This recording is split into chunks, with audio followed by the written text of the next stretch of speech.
સંસ્કારી નગરી વડોદરામાં સ્વાતંત્ર્ય પર્વની ઉજવણીને લઈને અનેક વિશેષ આયોજનો કરવામાં આવ્યા છે. આગામી 14મી ઓગસ્ટના રોજ વડોદરા શહેરમાં એક ભવ્ય તિરંગા યાત્રાનું આયોજન કરવામાં આવ્યું છે, જેમાં 50,000થી વધુ નાગરિકો ઉત્સાહભેર જોડાશે, જેને લઈને વડોદરા મહાનગરપાલિકા દ્વારા તડામાર તૈયારીઓ શરૂ કરી દેવામાં આવી છે.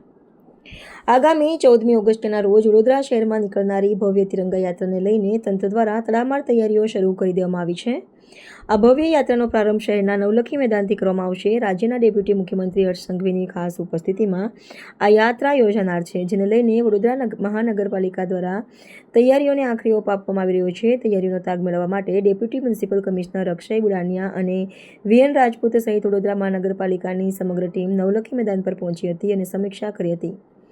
બીજી તરફ કાયદો અને વ્યવસ્થાની પરિસ્થિતિ જળવાઈ રહે અને ટ્રાફિક નિયંત્રણ સરળ બને તે માટે વડોદરા શહેર પોલીસ ટ્રાફિક વિભાગના એસીપીડીએમ વ્યાસ સહિતની પોલીસ ટીમ પણ આયોજનમાં સક્રિય રીતે જોતરાઈ ગઈ છે.